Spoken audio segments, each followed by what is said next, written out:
You have been taught to respect your feelings, to wait for motivation, to act when inspiration strikes. But wealth does not wait for mood. Success does not consult your emotions before advancing. It rewards movement, not sentiment. Mood is a poor master. There are days when your mind will invent reasons to delay. Tomorrow will be better. I need to recharge. I'm not at my best today. And each time you obey that whisper, you strengthen it. Soon hesitation becomes habit. Do you know how fortunes are quietly lost? Not through dramatic collapse, but through accumulated inaction, a postponed call, a delayed decision, a task left untouched because you did not feel aligned. Feeling is fleeting. Discipline is durable. If you only act when enthusiasm appears, you surrender your future to circumstance. But the man who acts regardless of mood builds momentum that mood cannot interrupt. Momentum is not magic. It is mechanical. When you move, even slightly, resistance weakens. The mind resists starting more than it resists continuing. Once in motion, the work often feels lighter than it did in anticipation. But here is what most never learn. The first action must be taken before the feeling changes. You cannot wait for clarity. You cannot wait for certainty. You cannot wait for emotional permission. The act itself creates the shift you seek. Have you ever noticed how energy appears after you begin? How doubt fades once your hands are engaged? That is not coincidence. It is law. Action reorganizes thought. When you remain still, your mind magnifies discomfort. When you move, it recalibrates. The task shrinks. The obstacle becomes manageable. Confidence returns. Not because you felt ready, but because you acted anyway. There is a hidden danger in honoring mood above mission. Mood is influenced by fatigue, distraction, comparison, fear. It fluctuates hourly. If you anchor your productivity to something so unstable, your results will be unstable as well. Mission, however, is fixed. When your purpose is definite, it does not evaporate because you are tired. It does not dissolve because you are discouraged. It stands waiting for your obedience. The disciplined man asks a different question. Not how do I feel, but what must be done? This question shifts power. It removes negotiation. It replaces emotion with obligation. And obligation, when aligned with purpose, becomes momentum. You may believe forcing yourself sounds harsh. Yet there is a deeper truth. Every time you override resistance, you build authority over your own mind. Authority builds confidence. Confidence builds speed. Speed builds opportunity. And opportunity compounds into success. Let me be clear. You will not always feel powerful. You will not always feel inspired. There will be days when doubt clouds your vision. The disciplined do not escape these days. They simply refuse to be governed by them. Mood says rest. Mission says rise. Mood says wait. Mission says begin. Mood says later. Mission says now. The difference between the drifting and the determined is not talent. It is obedience to purpose over preference. In this lesson, you will discover how to force momentum when your emotions resist. How to break inertia in minutes, not hours. How to train your mind to respond to command rather than comfort. But first, accept this. Motivation is unreliable. Discipline is sovereign. When you learn to act before you feel like it, you unlock a power most men never taste.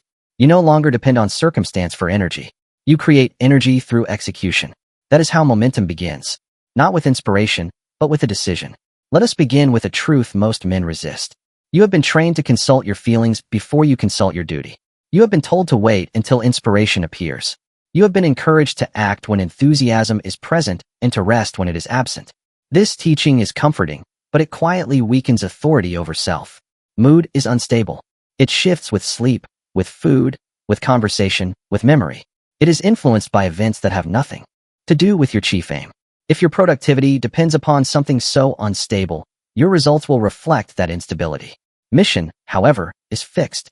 A definite purpose does not vanish because you are tired. It does not dissolve because you are discouraged. It remains constant, waiting for obedience. The man who waits to feel ready surrenders his command. Each morning, he asks his emotions for permission. If permission is denied, he postpones. In postponement, he trains his mind to value comfort above commitment. This negotiation with emotion is subtle. It sounds reasonable. It says, tomorrow will be better. It says, I am not at my best today. It says, I need the proper frame of mind. Each sentence feels intelligent. Together, they form a pattern of drift. Drift does not announce itself with collapse. It appears a small delay, a call postponed, a page unwritten, a decision deferred because feeling was not aligned. Years accumulate quietly under such obedience. I have studied men who carried heavy burdens, yet refused to consult mood before acting. Abraham Lincoln endured profound discouragement, yet he did not suspend duty because of it. His mission stood above his emotion. Such men are not without feeling. They simply refuse to be governed by it. Observe how others respond to a man whose steadiness does not fluctuate with mood. They trust him. They rely upon him. They sense authority in him. Not because he is always enthusiastic, but because he is consistent. Consistency builds reputation. Reputation builds opportunity. 10 years can vanish waiting for readiness. May 20th fade in waiting for emotional clarity. May 30th pass before a man realizes that his feelings were never meant to command him. Shift the governing question. Replace how do I feel with what must be done. This question removes negotiation. It does not deny fatigue. It denies delay.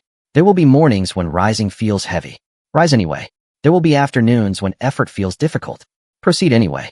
There will be evenings when doubt whispers retreat. Continue anyway. Every time you act despite resistance, you strengthen authority over your own mind. Every time you yield to preference, you weaken it. Authority is built in small acts of obedience to mission. It is not dramatic. It is daily. When mood says rest, but mission says rise, choose mission. When mood says postpone, but mission says begin, choose mission. Each choice compounds. The subconscious mind observes your behavior. If you act only when comfortable, it learns that comfort is prerequisite. If you act regardless, it learns that command is sovereign. Affirm daily. My mission governs me, not my mood. I act according to purpose, not preference. I move whether I feel ready or not. Repeat until the words feel natural. Mood is a servant.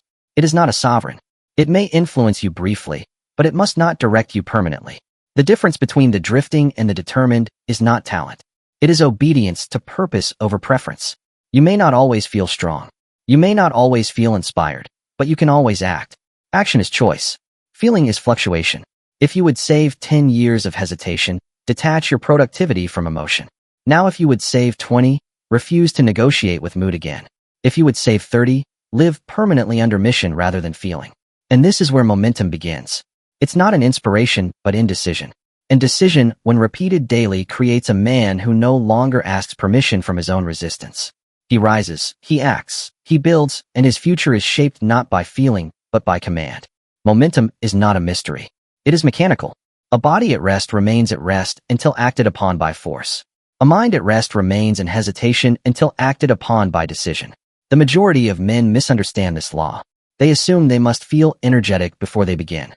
They do not understand that beginning produces energy. The greatest resistance you will experience is not in continuing the work. It is in starting it. Before the first movement, the mind exaggerates difficulty. It enlarges the task. It whispers of fatigue and complexity. Once engaged, the work often feels lighter than it did in anticipation.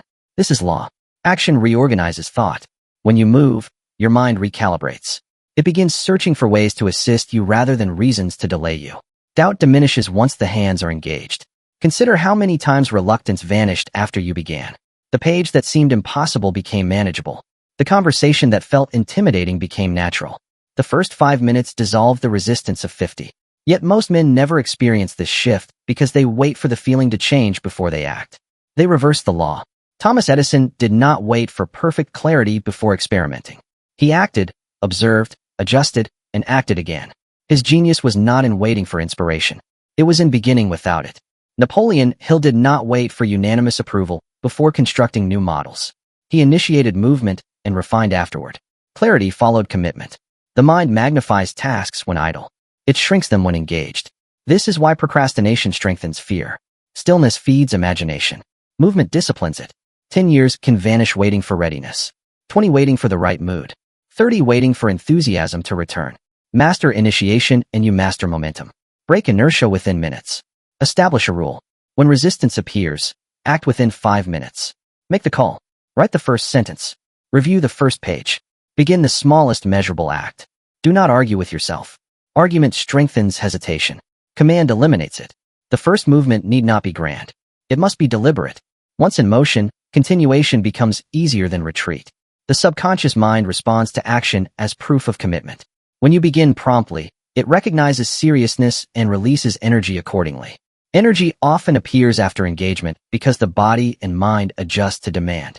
The sensation of fatigue is frequently anticipation rather than reality. Distinguish between true exhaustion and reluctance. Exhaustion requires rest. Reluctance requires initiation. Affirm daily. I begin before I feel ready. I move before doubt grows. Action creates my energy. Repeat until this principle feels automatic. You do not conquer resistance by debating it. You conquer it by stepping forward. The man who waits for feeling lives under feeling. The man who acts first commands it. Imagine compressing 10 years of delayed starts into 1 year of immediate initiation. Imagine reclaiming 20 years of postponed ambition by acting within minutes rather than days. Imagine erasing 30 years of hesitation by establishing a 5-minute rule. Such reclamation begins with one simple decision. Act before emotion changes. Momentum is built in the first motion. Make it repeated and resistance will gradually lose its authority over you. You will discover that readiness is not prerequisite to action. Action is prerequisite to readiness. Begin and let movement instruct your mind that you are no longer governed by mood, but by mission. There is a truth few men are willing to confront. Before you command others, before you command enterprise, before you command influence, you must command your own mind. The mind left untrained becomes argumentative. It bargains. It pleads for relief. It magnifies inconvenience. Yet the mind properly instructed becomes a loyal servant. You train it every day whether you realize it or not. Each time you negotiate with resistance, you strengthen its authority. Each time you declare, I will, and then retract, you weaken your command. The mind observes inconsistency and learns that your words are flexible. Inflexibility without discipline lies weakness. Self-pity often disguises itself as reflection. You may tell yourself you deserve rest because effort feels heavy. You may rehearse reasons for delay that sound compassionate. But repeated indulgence creates internal disorder. The mind begins to expect exemption from strain. Strain is not enemy. It is teacher. Establish non-negotiable standards. If you decide that a task must be completed, it will be completed regardless of mood. If you commit to rising at a certain hour, you rise. Remove the space for argument. Napoleon Hill's discipline did not begin with factories. It began with himself. He did not rely upon enthusiasm to govern his day. He relied upon structure. Structure eliminated debate. Debate drains energy. Decision preserves it. When you remove negotiation, clarity increases. You no longer waste strength arguing with yourself. You move. Self-command produces self-confidence. Confidence does not arise from feeling powerful. It arises from evidence that you obey your own word. When you say you will act, and you act, trust builds internally. That trust strengthens authority. Authority produces speed. Others sense this authority. They perceive a man who does not contradict himself. They recognize steadiness in his conduct. Reliability becomes his reputation. 10 years are often wasted in internal debate. 20 in vacillation between comfort and commitment. 30 in inconsistency that artists self-rust. Remove debate as daily practice. When resistance appears, answer it with command rather than conversation. The mind may protest at first. It may argue for ease. Continue anyway. In time, it will obey more quickly. Discipline is not cruelty toward yourself. It is respect for your mission. You cannot build wealth while pleading with reluctance daily. You must instruct your reluctance to serve rather than rule. Affirm daily. I command my mind. I obey my decisions. I do what must be done without negotiation. Repeat until authority becomes natural. There will still be days of heaviness. There will still be moments of fatigue. Command does not eliminate difficulty. It prevents difficulty from dictating behavior. When you consistently override resistance, the mind learns that complaint will not be rewarded. It ceases arguing as frequently. What once required force becomes habit. Imagine reclaiming 10 years by eliminating internal debate. Imagine recovering 20 years of scattered effort by installing structure. Imagine redeeming 30 years by living under self-command rather than self-indulgence. Authority over others is fragile without authority over self. Master yourself first. Instruct your mind clearly. Hold to your standard. And in time, resistance will become servant rather than sovereign. That is how momentum becomes permanent. Not through inspiration, but through command. There is another misunderstanding that keeps men motionless. They stare at the height of their ambition and become discouraged by its scale. They see the mountain and forget that mountains are climbed step by step. The undisciplined mind becomes overwhelmed not because the goal is impossible, but because it is undefined in daily terms. A definite purpose must be translated into definite daily action. When the objective is vast but the next step is unclear, hesitation returns. The mind magnifies the whole and neglects the part. This creates paralysis. Break the mission into measurable acts. Not abstract intentions, but visible tasks. A letter written, a proposal drafted, a conversation initiated, a plan reviewed. Each small completion provides psychological reinforcement. Completion produces satisfaction. Satisfaction strengthens belief. Belief increases willingness to continue. Charles M. Schwab did not build influence in a single dramatic gesture. He cultivated enthusiasm and productivity daily. His advancement was steady. Those who observed him did not witness sudden brilliance. They witnessed consistent output. Consistency appears ordinary in the moment. In accumulation, it becomes extraordinary. 10 years are often lost waiting for dramatic opportunity. 20 waiting for a single defining act. 30 spent expecting transformation to occur in one stroke. Transformation rarely arrives that way. It arrives through measured advance.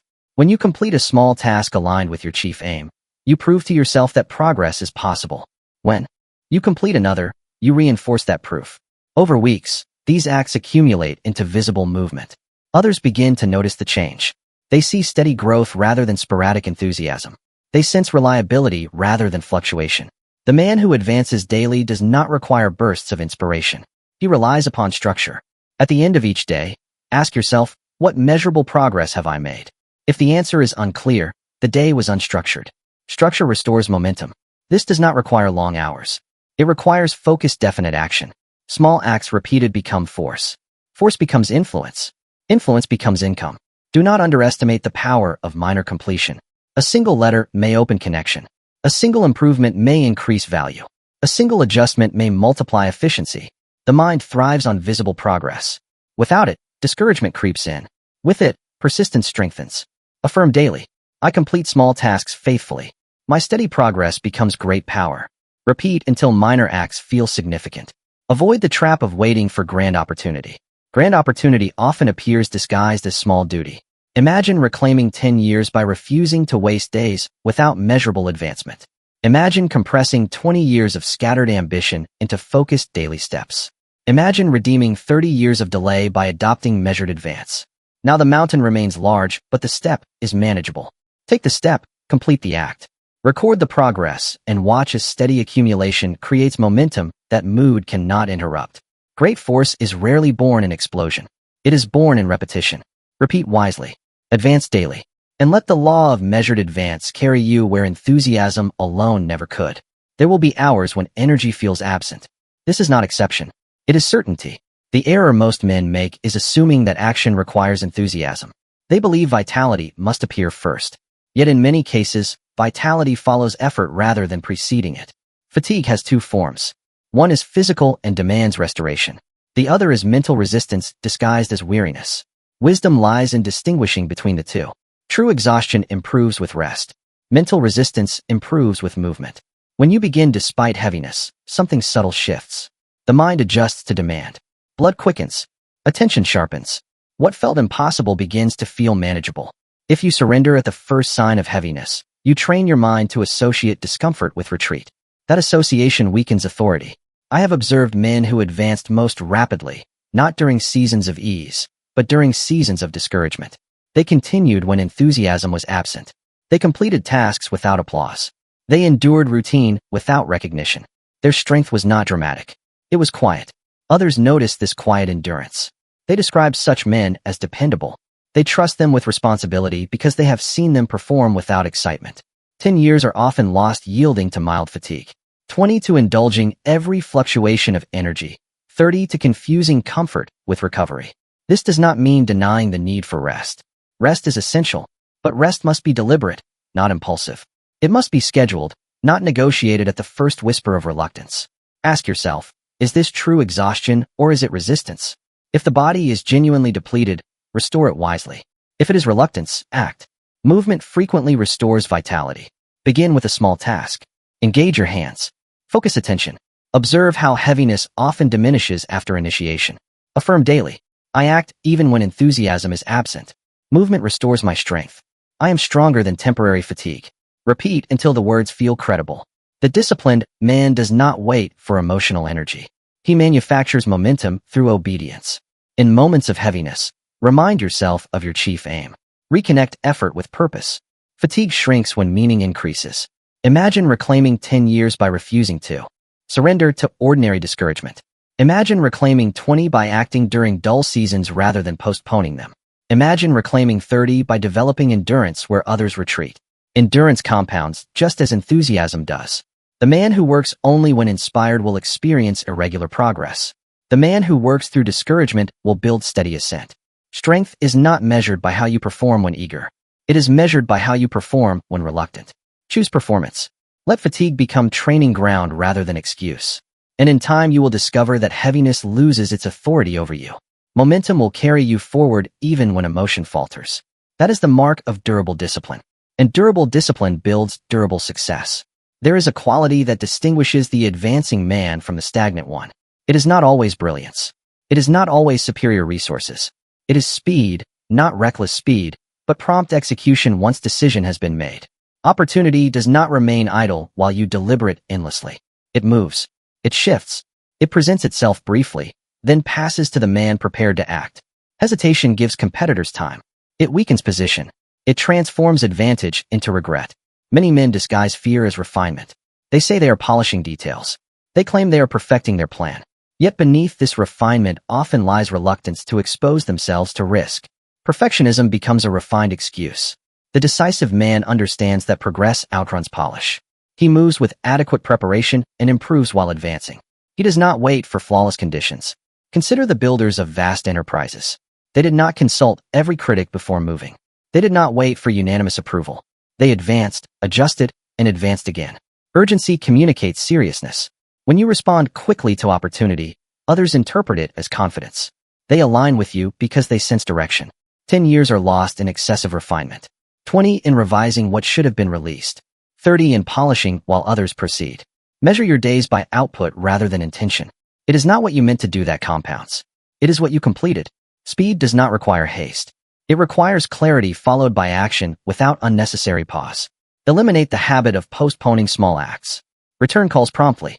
Respond to opportunity swiftly. Complete assignments without delay. Each prompt action builds momentum. Momentum attracts additional opportunity. Affirm daily. I act promptly once I decide. I value progress over perfection. I move with disciplined speed. Repeat until urgency feels natural rather than forced. The man who moves quickly builds reputation as reliable. Others trust his word because they observe immediate follow-through. Speed also preserves energy. When tasks are postponed, they occupy thought.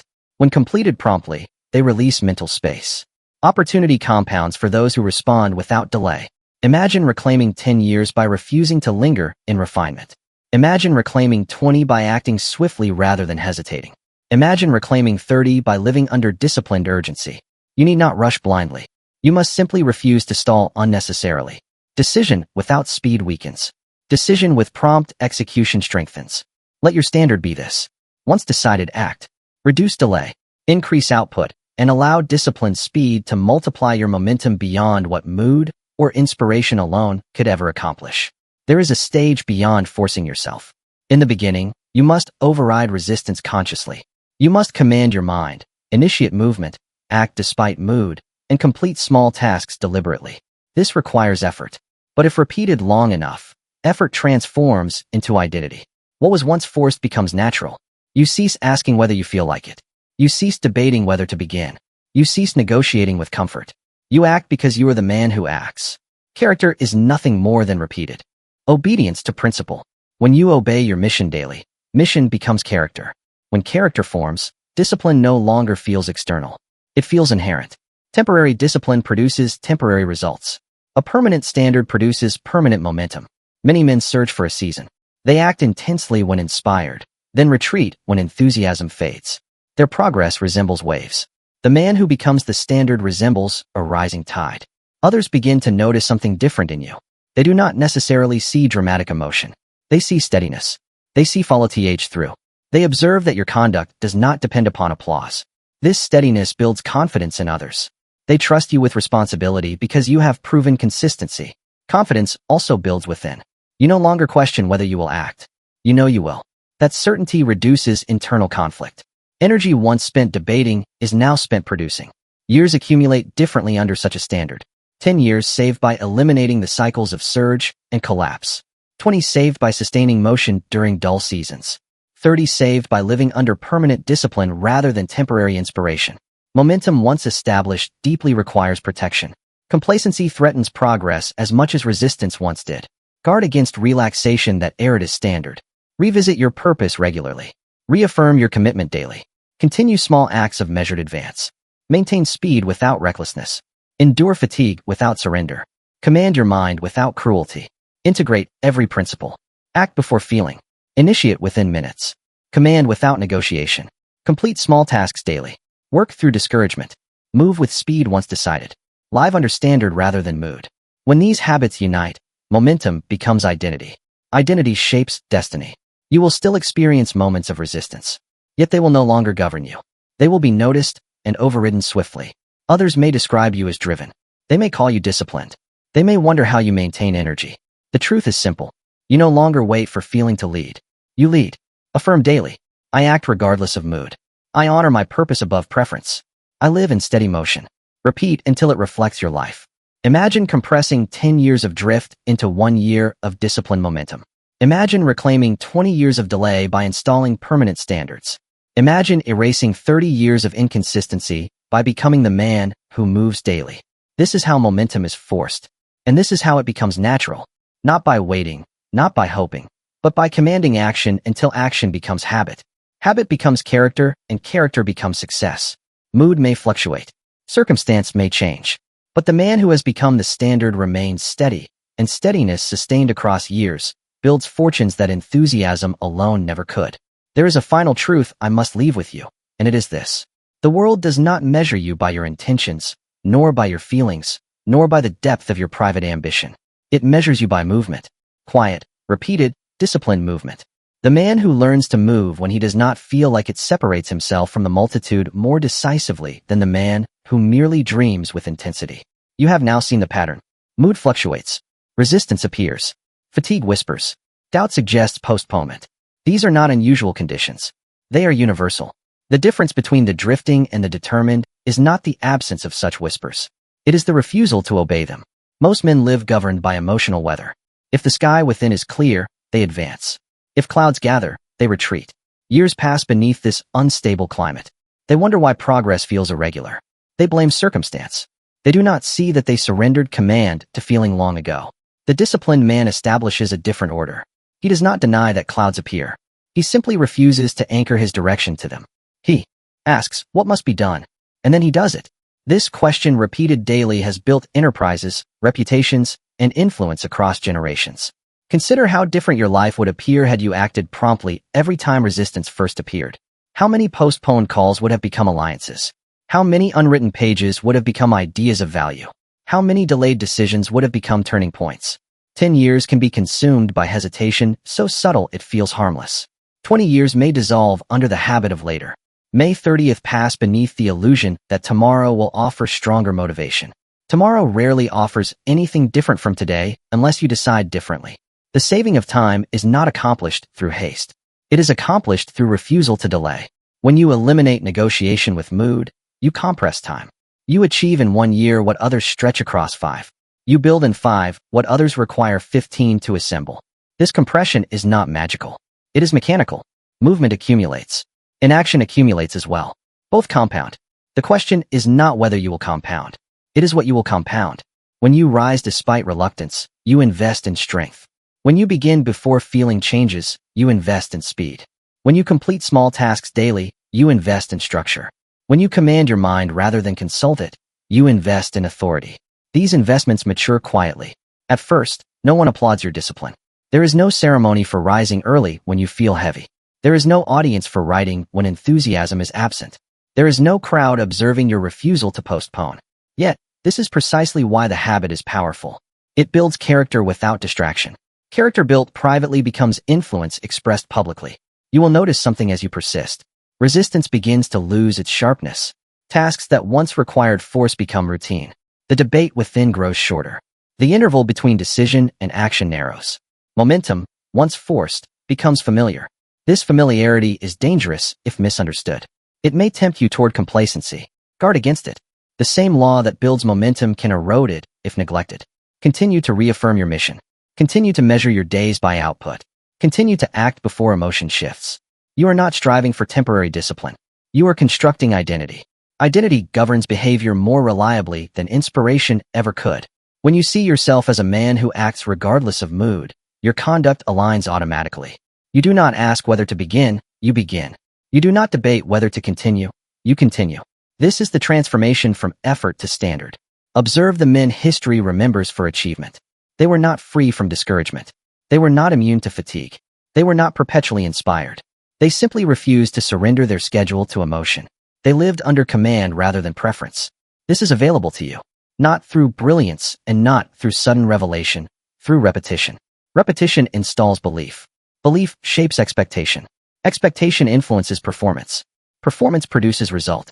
This chain operates whether you direct it or not. Direct it. Affirm each morning. I act before I feel ready.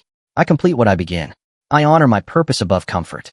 Speak it until it is not merely language, but law within you. In moments of heaviness, remember this. Strength is not displayed in ease.